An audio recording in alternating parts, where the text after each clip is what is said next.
बिस्मिल्लाहिर्रहमानिर्रहीम। ख़वातीन व हज़रात, मुख्तसर दर्स हदीस की नशिस्त के साथ खलीक़ुर रहमान आपसे मुखातिब है।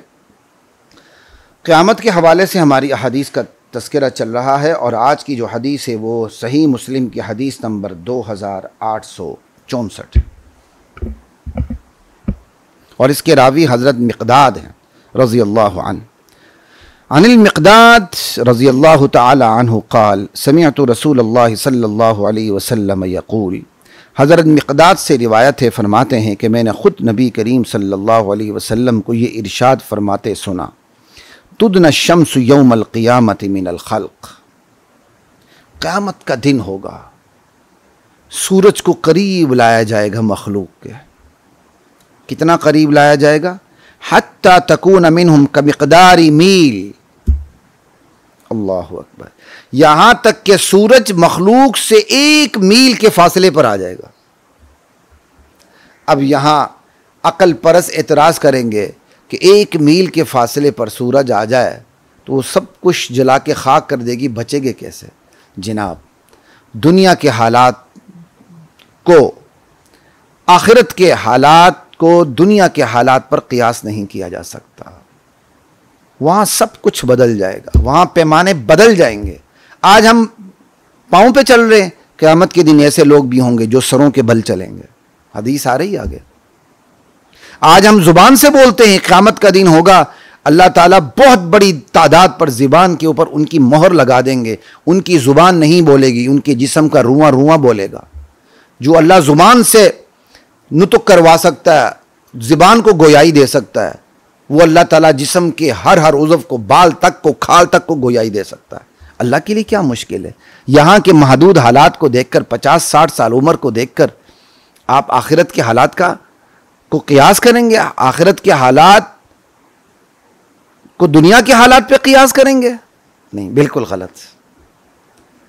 क्या जहन्नम में जहन्नमी होते हुए एक दूसरे से बातें नहीं करेंगे? एक दूसरे का तमाशा नहीं देखेंगे? यहां सुई की चुभन हो जाए, मैं और आप एक दूसरे की तरफ देख नहीं सकते, होश ही नहीं रहती। जहन्नम का अजाब सहते हुए भी इतनी होश होगी, एक दूसरे को देखेंगे? जनाब, वहां पैमाने कुछ और हैं। इसलिए दुनिया के पैमानों को सामने रखकर आखिरत के पैमानों का अंदाजा ना लगाएं। बस क़यामत के हालात जिक्र करने का मतलब यह कि हम वहां की सख्तियों को पेश नजर रखकर अपनी तैयारी करें। अल्लाह मुझे भी, आपको भी, पूरी उम्मा को तैयारी की तौफीक अता फरमाए। मतलब यह है, जिंदा कौमें जो असल मग़ज़ होता है उस पर तवज्जो रखती हैं, मुर्दा कौमें असल मग़ज़, असल तालीम पर तवज्जो नहीं रखती, बेकार सवालात पर उनकी तवज्जो होती है। उनको क्या, क्यों, कैसे पे बड़ा फख्र होता है। और भाई, क्या, क्यों, कैसे से गुजर कर हम यहां पहुंचे हैं। हर मकाम पे क्या, क्यों, कैसे नहीं होता। आप एक कंपनी को ज्वाइन करते हैं, एक इदारे को में आप ज्वाइनिंग देते हैं, तो क्या मतलब होता है? आप इदारे की शराइत पर ज्वाइनिंग दे रहे होते हैं। आपने उस इदारे में शमूलियत इदारे के शराइत पर की है। अब आपको इदारे ने मुलाजिम रख लिया, बॉस कहता है जी फाइल लेकर आए। सर जरा इसकी लॉजिक बताएं, मैं फाइल क्यों लेकर आऊं, जरा रीजन दें, फिर मैं आपके सामने फाइल देता हूं। बॉस क्या करेगा? 1 मिनट में फायर कर देगा, आपको किक आउट करेगा। समझ आई बात की? जिसने हायर किया वो फायर कर देगा, वो आपको बाहर निकाल देगा कि तुझे किसने कहा है कि यहां सवालात करने की? तुमने दस्तखत करते हुए देखा नहीं था? या ला इलाहा इल्लल्लाह। ये सिर्फ अल्लाह का मजलूम दीन है। नथु फतू हर एक बंदा रहता, क्या, क्यों, कैसे। भाई, क्या, क्यों, कैसे सवालात हल करके हम यहां पहुंचे हैं। हर बात पे क्या, क्यों, कैसे नहीं होता। बाप को हर वक्त कहेंगे हुक्म दे, अब बजान पहले आप साबित करें आप मेरे बाप हैं, फिर इंशाल्लाह मैं आपका हुक्म मानूंगा। समझ आई बात की?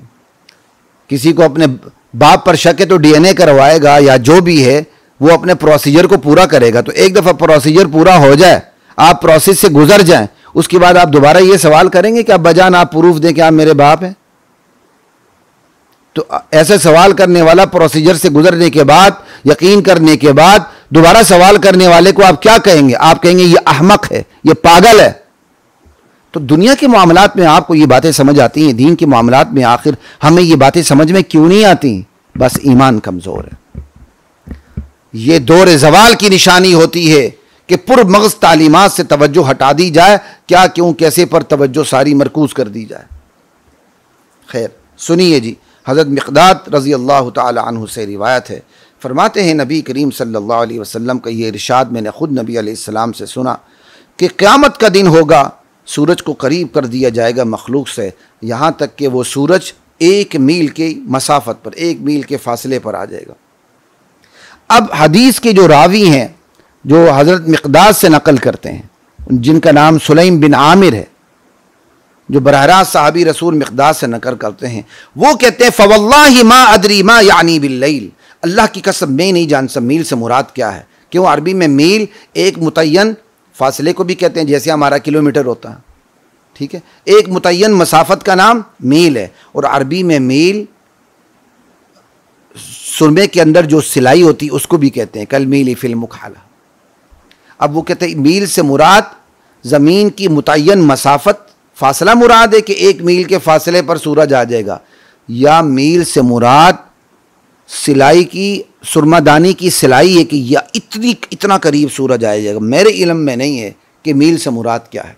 अब इसकी 2 तशरीहात की गई हैं कि खुद सलीम बिन आमिर को शक है कि मील से मुराद ज़मीन का मुतय्यन फासला है या सुरमादानी की सिलाई है, कि सुरमादानी की सिलाई जितनी क्या कहते हैं कि फासले तक सूरज मखलूक के करीब आ जाएगा। ये खुद सलीम सॉरी अगर मैंने सलीम कहा तो गलत कहा, ये सलीम नहीं सुलैम है, सुलैम बिन आमिर, ठीक है जी, सुलैम बिन आमिर। इसकी तस्हीह कर देना एहसान, अगर पहले मैंने अगर सलीम कहा तो सुलैम बिन आमिर, ठीक है जी। सुलैम बिन आमिर को शक है कि मील से मुराद ज़मीन की मुतय्यन मसाफत है या मील से मुराद सुरमादानी की सिलाई है, या ये शक हज़रत मिक़दाद को है। ये दोनों तशरीहात मौजूद हैं। एक तशरीह से पता चलता है कि ये शक सुलैम बिन आमिर को है, और एक शक से पता चलता है कि सुलैम बिन आमिर को शक नहीं है, बल्कि सुलैम बिन आमिर अपने उस्ताद हज़रत मिक़दाद से जो मरवी आनु है, जिनसे सुलैम बिन आमिर ने रिवायत की है, असल शक खुद मिक़दाद को है, जो रसूलुल्लाह से नकल करते हैं कि इससे मुराद ज़मीन की मसाफत है या सुरमदानी की सिलाई है। लेकिन लगता ऐसा ही है, शक मिक़दाद को नहीं था, शक सुलैम बिन आमिर को था, क्योंकि बज़ाहिर ऐसा ही लगता है। अगर हज़रत मिक़दाद को शक होता तो पहले ही मरहले में होता और वो रसूल करीम सल्लल्लाहु अलैहि वसल्लम से पूछ लेते और तशफ़ी कर लेते अपनी, ये मेरी दानिश में है, मैं गलती कर सकता हूँ, लेकिन मेरी दानिश में यही है, तरजीह इसी को हासिल होनी चाहिए, शक मिक़दाद को नहीं रज़ी अल्लाहु अन्हु, शक सुलैम बिन आमिर को है। बहरहाल अब ये जो हदीस इतनी आपने सुन ली कि क़यामत के दिन 1 मील के फासले पर सूरज आ जाएगा और फिर लोगों का क्या हशर होगा वो भी सुन लीजिएगा। फ़यकूनु अन्नासु अला क़द्रि आमालिहिम फ़िल अर्क़, लोग अपने आमाल के हिसाब से, जितने उनके बुरे आमाल होंगे उस हिसाब से वो पसीने के अंदर होंगे, वो पसीने में गर्क होंगे। अल्लाह अकबर। जिसके जितने आमाल बुरे उतना पसीना होगा। फ़मिनहुम मन यकूनु इला काबैहि, ऐसे लोग भी होंगे कि उनका पसीना उनके दोनों टखनों तक होगा। बस अल्लाह अकबर, क्या खुशकिस्मत होंगे। गुनाहगारों में ये खुशकिस्मत होंगे कि उनका पसीना उनके टखनों तक आ रहा होगा। वमिनहुम मन यकूनु इला रुकबतैहि, और ऐसे गुनाहगार भी होंगे कि उनका पसीना उनके दोनों घुटनों तक आ रहा होगा। वमिनहुम मन यकूनु इला हक़वैहि, और ऐसे भी होंगे कि उनका पसीना उनके ये कुल्हों के ऊपर तक, जहाँ इज़ार बांधते हैं, आप समझ लें जहाँ नाला बांधते हैं, इज़ार और नारा बांधने की जगह एक ही है, यानी नाफ, बंदा नाफ पे बांधता है, ठीक है ना जी। मुसलमान होगा नाफ से नीचे नहीं बांधेगा, तो बस आप ये नाफ समझ लें, छोटी कमर जिसको हम कहते हैं, ठीक है। छोटी कमर वैसे हमारी ज़ुबान में कहते हैं, उर्दू में कहते हैं कि नहीं मुझे पता नहीं। तो यहाँ तक क्या कहते हैं, उनका पसीना होगा। वमिनहुम मन युलजिमुहुल अर्क़ु इल्जामा, और ऐसे लोग भी होंगे कि उनका पसीना उनको लगाम दे रहा होगा। इसका मैं साफ साफ तर्जमा कर रहा हूं, पसीना उनको लगाम दे रहा होगा, क्योंकि अलजमत दाब्बा का मतलब है जानवर को लगाम देना, लेकिन अलजमल माउ फुलानन का मतलब है पानी का मुंह तक पहुंचना। तो ये दोनों तर्जुमे कर सकते हैं, लेकिन पहले तर्जुमे को मैं तरजीह इसलिए दे रहा हूँ कि पानी लगाम दे रहा होगा, इसमें मुबालगा है और इसमें एक शिद्दत और वहशत ज़्यादा है। ठीक है, मकसूद दोनों का एक है। बहरहाल पानी उनको लगाम दे रहा होगा, क्या मतलब?